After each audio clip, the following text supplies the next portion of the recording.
बेटा तुम खड़ी क्यों हो क्लास में, सीट नहीं मिल रही, आगे आ जाओ, थर्ड लाइन में आ जाओ, थर्ड लाइन में बैठा लो बेटा इसको। फिर तेरी बहन को जब कोई कहेगा यहाँ आके बैठ जा, फिर अच्छा लगेगा, थोड़ा लिमिट में रहना चाहिए ना। बैठ जाओ बेटा।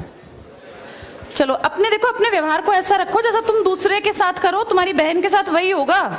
यहाँ नहीं, जहाँ वो कॉलेज में जाएगी वहां होगा, बस में होगा, ऑटो में होगा। समाज सबसे मिलके बनता है। तुम घटिया हो ना किसी के लिए, तो तुम्हारी बहन के लिए 100% कोई ना कोई घटिया। भगवान जो है कर्मा रिटर्न्स बैक है, ये सीधी थ्योरी है ये। और ये मैं अपने लिए भी मानती हूँ, मैं अपनी बेटी के लिए भी मानती हूँ।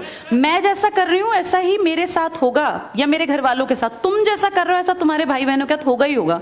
हम किसी भी बेटी के साथ गलत करेंगे ना, तो अपने आप को इसके लिए तैयार रखना कि मेरी बहन भी पढ़ने निकलेगी। आज छोटी है तो कल निकलेगी, चाचा की बेटी, मामा की बेटी, ऐसा नहीं कोई घर में रिश्ते ही ना हो, माँ भी तो होगी।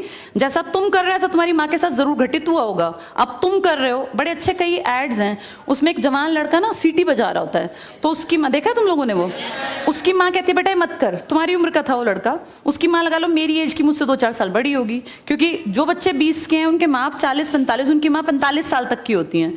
तो लगातार सीटियां बजा रहा है, उसकी माँ उसको कहती है बेटा मत कर, वो इरिटेट हो जाती है। तो फील करता है कि मेरी माँ ऐसा क्यों, मतलब क्यों चिढ़ रही है सीटी बजाने से, घर में बैठ के बजा रहा था सीटी। तो उसकी माँ को याद आता है कि जब मैं रोज बस स्टॉप पे जाती हूँ, 45 साल की अधेड़ उम्र की एक औरत, एक घटिया लड़का, मतलब ऐसे नहीं होते बिल्कुल ही घटिया जिनकी परवरिश हो, वो रोज उसको परेशान करता है, उस 45 साल की औरत को। तो उसको फिर फील होता है कि ये मेरा बेटा जो हरकत कर रहा है ये उस लड़के से मेल खाती है। बहुत अच्छा ऐड है, उसका एसेंस बहुत अच्छा निकल के आता है कि एक्सप्लॉयटेशन सिर्फ जवान लड़कियों का नहीं होता। आप गलत कर रहे हो ना, कोई आपकी माँ के साथ, आपकी बहन के साथ कहीं ना कहीं कोई गलत करेगा फिर। इसलिए समाज को अच्छा बनाओ, क्लास को ऐसा बनाओ, कोई लड़की वहां से अगर आ रही है और तुम कह रहे हो यहाँ आ जा, तो ये ठीक है, ये अपने आप सोच के देखो, ये हमारी परवरिश को भी दिखाता है कि हमारी परवरिश कैसी माँ ने की है। अपनी बेटियों को जितने हम संस्कार देते हैं ना, उससे ज्यादा बेटों को देने चाहिए, क्योंकि गलत करने वाले लड़के ही तो है ना, किसी के प्रति गलत कमेंट करने वाले। ये ठीक नहीं होता। इतने काबिल बनो कि कोई तुम्हारे साथ बैठना चाहे। तुम्हें ये कहना पड़ रहा है कि यहाँ के बैठ जाओ, तुम कोई वो छिछोरे 70-80 के दशक के लड़के थोड़ी ना हो, पढ़े लिखे 21वीं-22वीं सदी के लड़के बैठे हो, तुम कोई बच्चे नहीं हो। अब अपने व्यवहार को इतना अच्छा बनाओ, क्योंकि जब गलत बात बोलो ना तो ये सोच के बोलना कि मेरे घर में जो औरत है ना उसको ये सहना पड़ रहा है कहीं ना कहीं।